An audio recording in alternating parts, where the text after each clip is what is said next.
Hello students, मैं अमित सिंह करता हूं आपका स्वागत आपके अपने learning platform that is Amit classes for economics में।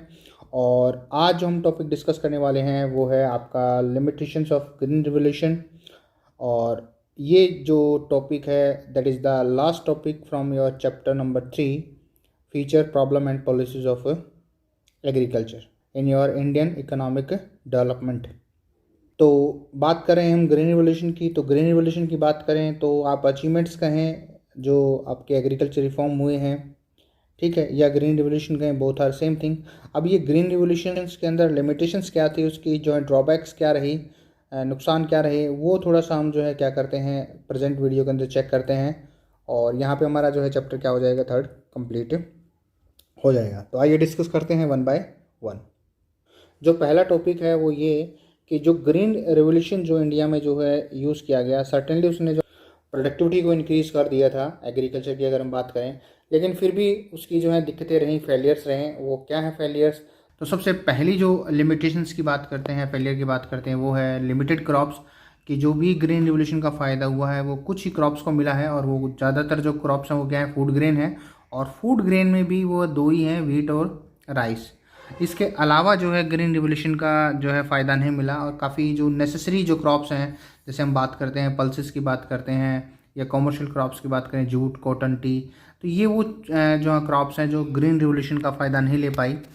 तो हम ये कह सकते हैं कि कंप्लीट अगर हम एग्रीकल्चर की डेवलपमेंट की बात करते हैं तो ग्रीन रिवोल्यूशन फेल हो गया, कि सिर्फ फूड ग्रेन में भी और वही दो ही क्रॉप्स में जो हम प्रोडक्टिविटी को क्या कर पाए हैं, बढ़ा पाए हैं। सेकंड अगर आप बात करते हैं तो वो है अनइवन स्प्रेड, कि जहाँ पे ग्रीन रिवोल्यूशन को पूरे इंडिया में जो है बेनिफिट्स जनरेट करने थे, वहीं पे क्या हुआ कि ये कुछ ही एरिया, जैसे हम पंजाब की बात कर लें, हरियाणा की बात कर लें, महाराष्ट्र की बात करें, तमिलनाडु की बात करें, तो ये वो स्टेट हैं जो ग्रीन रिवोल्यूशन का जो है बेनिफिट ले पाए। लेकिन अगर हम बात करें यूपी की बात करें, जो खास तौर से ईस्टर्न है, बिहार है, मध्य प्रदेश है, उड़ीसा है, तो यहाँ पे जो है एक किस्म से ग्रीन रिवोल्यूशन का कोई फ़ायदा नहीं हुआ, एक इनसिग्निफिकेंट जो है इम्पैक्ट हुआ है।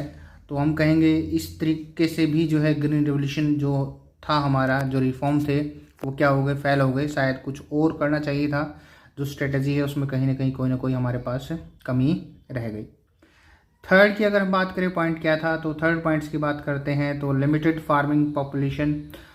ग्रीन रिवोल्यूशन के अंदर जो टेक्निक यूज़ की गई है वो, जैसे हम बात करते हैं HYV सीड्स की, या जो है टेक्निकल जो इक्विपमेंट की बात करते हैं, ट्रैक्टर हार्वेस्टिंग की बात करें, तो वो सिर्फ यूज़ कर पाए हैं रिच फार्मिंग जो है पॉपुलेशन की बात करें, मतलब जो अमीर किसान है वो इन इक्विपमेंट्स को खरीद पाए, जो गरीब हैं वो इन इक्विपमेंट्स को नहीं खरीद पाए हैं। तो हम ये कहेंगे ग्रीन रिवोल्यूशन का जो फ़ायदा तो मिला, लेकिन ये बड़े जो किसान थे जिनके पास 10 से 15 एकड़ से ज़्यादा ज़मीन थी, वो ज़्यादा फ़ायदा उठा पाए। और इसकी वजह से इकोनॉमी के अंदर क्या आ गया है, एक इकोनॉमिक डिवाइड आ गया है। मतलब ग्रीन रिवोल्यूशन ने भी जो है क्या किया है, इनइक्वलिटी को बढ़ाया। अमीर जो लोग थे वो और अमीर हो गए, क्योंकि उनके पास न्यू मेथड्स थे इन्वेस्ट करने के लिए, HYV सीड्स पर परचेज करने के लिए उनके पास पैसा था।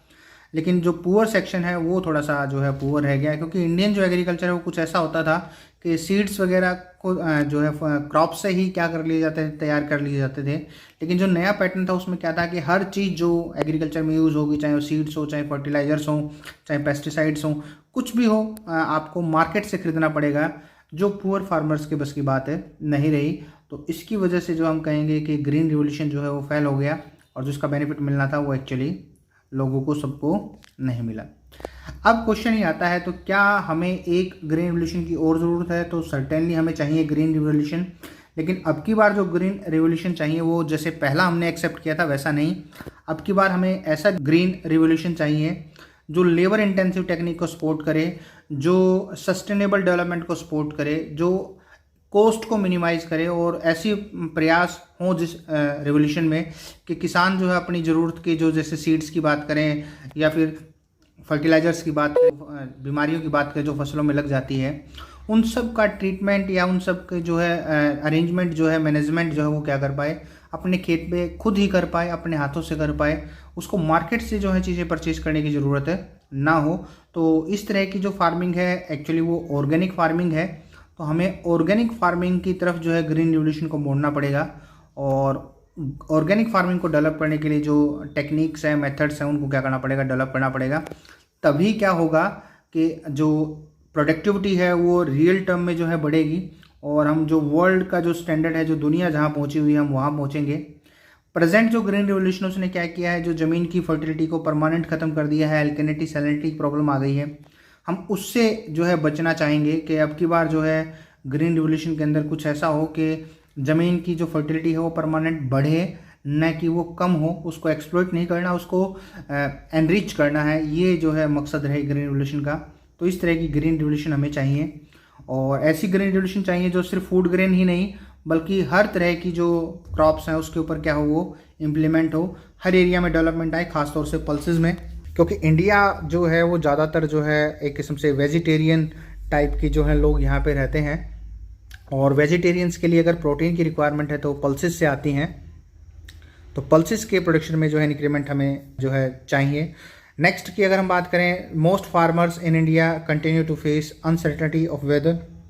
तो ग्रीन रिवोल्यूशन का जो पैटर्न है वो कुछ ऐसा होना चाहिए कि जो वेदर के अंदर अनसर्टेनिटीज़ हैं, ये या जो रेनफॉल है या मॉनसून फेलियर है, उसको हम क्या कर पाएँ, टैकल कर पाएँ।